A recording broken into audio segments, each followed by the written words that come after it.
Hey guys, welcome back to Wentworth Life, the channel that has been talking all things Wentworth since 2017. If this is your first time here, then please don't forget to hit that like, share and subscribe button. Okay then, this is it, the episode review for Season 4, Episode 12, titled Seeing Red.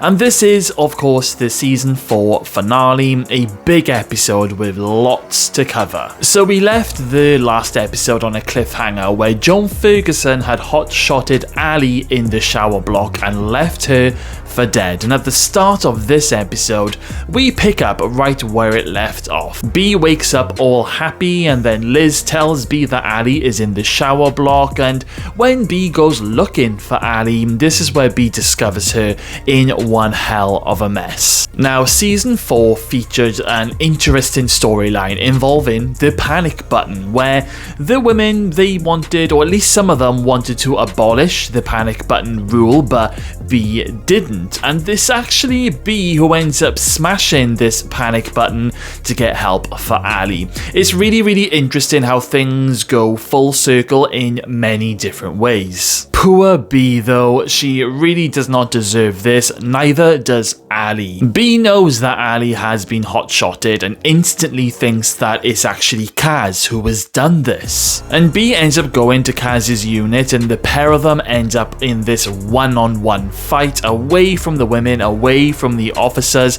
Just a good old-fashioned fight between the two of them with nobody there to intervene. It's actually a pretty decent fight. B gets a good few blows into Kaz, but it's Kaz who ends up headbutting B, and B goes down to the ground, managing to sort of stop the fight, at least for enough time for Kaz to explain to B that it wasn't her who hurt Ali, and the pair of them, they end up on the ground all battered and bloodied up, both coming to the realization that they both love Ali. I actually really like this scene. They've both had beef with each other all over the whole of Season 4, but that was mainly orchestrated by Ferguson. But they both needed that. They both needed to fight it out and to let it all out before finally sitting down like grown women and realizing that they are both on the same team. So yeah, this is a great moment that I do enjoy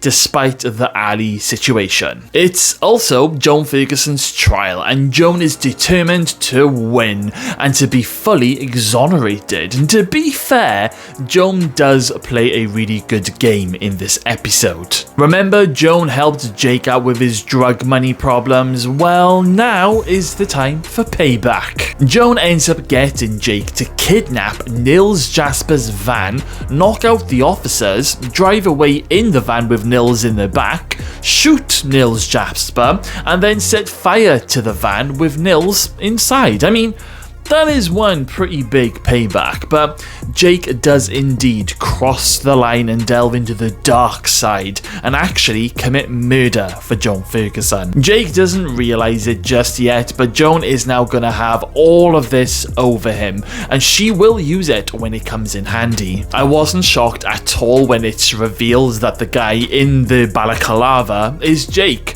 I could tell straight away.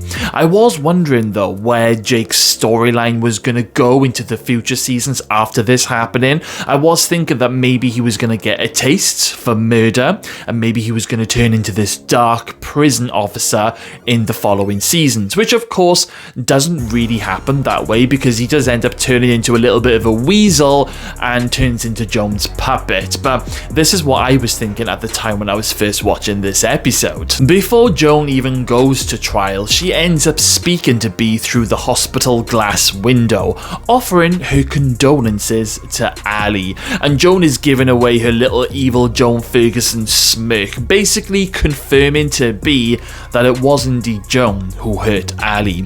So while Joan goes to the courthouse, B manages to get a mobile phone off Will Jackson, and B then uses it to contact Frankie, and Frankie has come to the conclusion that Shane Butler is about to do something really bad for Joan, at the courthouse, and Frankie rushes down there. I love the moment where Joan is brought out of the paddy wagon just outside the courthouse for the first time. You got all of these camera news reporters, people running around, and everyone trying to get a glimpse of Joan like she's some kind of celebrity.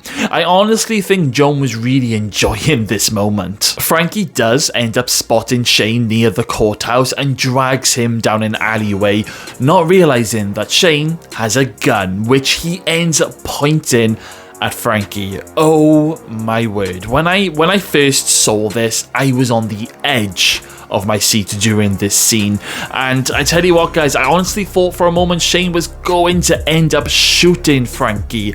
Luckily, Frankie manages to talk Shane around and she takes the gun off him, and she even covers for him. But my question here, why was Shane at the courthouse with the gun? Was he planning on killing his Auntie Joan Ferguson, or was he going to try and break her out in some shape or form? It's always had me wondering what would have happened had Frankie not got there in time. So with Shane now covered and out of the equation, and Nils Jasper murdered by Jake, there is no more evidence to actually convict Joan, meaning that Joan is now being acquitted.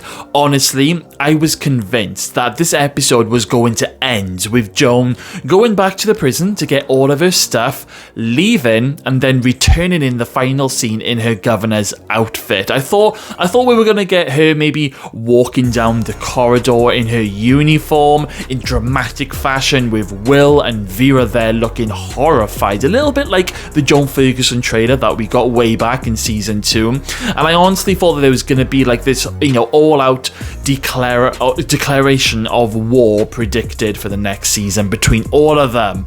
But no, Wentworth isn't that predictable. Oh no, it's not. Joan does go back to the prison to get all of her things, and she has her final little chat with Vera and Will, but before Joan leaves the prison, oh god, I must talk about a heartbreaking scene where Maxine ends up popping in to see Ali at the hospital while Maxine is there having her cancer treatment, and she ends up speaking to B on the phone, telling B that Ali is in a coma and the doctors have confirmed that there is nothing more that they can do for her. This is absolutely heartbreaking. I remember being absolutely devastated when I first saw this moment. I was thinking, no way have they just killed off Ali and done this to B. But things are about to get even crueler, if that's even a word. B ends up convincing Vera to let her be alone with Ferguson in order to try and record a confession on this mobile phone, to which Vera agrees as a very last minute desperate attempt to stop Joan from being released. But B has other plans of her own, and she ends up grabbing this screwdriver and hiding it in her jumper. Oh god, I was really on the edge of my seat at this point of the episode. I thought, oh my god, we are about to get a one-on-one showdown between B and Joan, and they were going to be alone, and I had no idea what was about to happen. All I know is that I was super nervous. So Joan is released from the prison, and she's released into no man's land, which is basically an area of the prison where inmates are not allowed. They have no access to it whatsoever. So Joan walks through the door, and the door is then slammed shut behind her with no officer escort. So Joan then starts to walk away, and then B. Smith appears armed with her screwdriver, and it is so intense. Everything from season 2, season 3, and season 4 has now just boiled down to this very final moment between B. Smith and Joan Ferguson. It is epic television. B tells Joan that she is basically about to die, and then when B goes to deliver the blow, Joan manages to get the screwdriver off her. This is when B decides this is it. She decides to run towards Joan, who is holding the screwdriver, and B impales herself onto the screwdriver, making it look like that Joan has just stabbed her. But that's not the end of it. B then grabs Joan's arm and uses it to stab herself over and over again with this massive screwdriver. I was gobsmacked at what I was watching. I was literally screaming at the television, no, B, stop it. Stop stabbing yourself. You don't need to keep doing it. This will still get Joan convicted. I really didn't want B to die. But then Joan, she literally loses it for a moment and she completely forgets the situation that she's in. And Joan continues to do even more stabbings into B's body over and over again. Now, by the time Joan delivers that final fatal stab, I can remember like sinking in my seat and thinking, nope, I'm not happy, this is shit. There is no way B is gonna survive this. She's dead. I was honestly furious at what was unfolding in front of my very eyes for the first time. B then delivers her final words to Joan, saying, I win. And then Joan snaps out of her realization of what's happened, and B has then basically just totally set Joan up for her murder. Will and Vera come running and B hits the ground, and it's all so emotional at this point. Like, I'm just like, what the frig is going on? Ali ends up bloody flatlining at the hospital at the same time, and then B, she's looking up at the sky and we see these two seahorses coming together and linking their tails, and B's final words are, it's gonna be okay, before passing away on the ground in Mr. Jackson's arms. Honestly, this is the most shocking, devastating moment in the history of television. Now, what makes it worse is that we think Ali has died the same time as B and they are back together.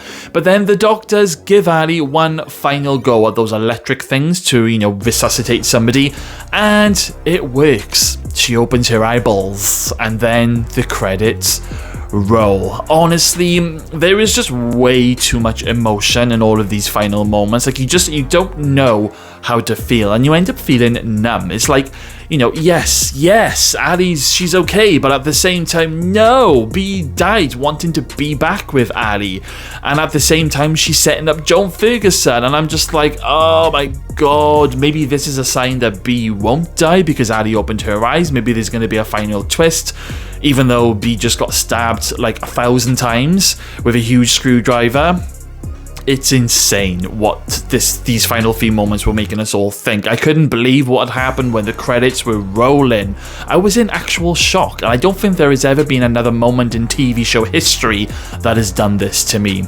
The unbearable wait for season 5 was real. I can remember going into work the very next day after this episode had aired, and my boss at the time, who loves Wentworth, she thought that it was the final ever episode because B had clearly died, and I was like, no, season 5 has been confirmed. But because B had died in this episode, my boss thought that it was the end of Wentworth forever. It really is the most shocking final I have ever watched and witnessed. It's gonna take a lot to beat that. Rest in peace, B. Smith. Of course, there are a few other things that happened in the episode. You got Helen Masters' corpse that had been found, and Detective Kaplan showing Liz the photos and telling her that her head was shaved, which is very, very strange, but Sonia is still maintaining her innocence. However, there is this amazing moment where the penny literally drops for Liz. It's the moment where Maxine is having her hair shaved by Sonia, and Sonia literally has this evil face as she's doing it, and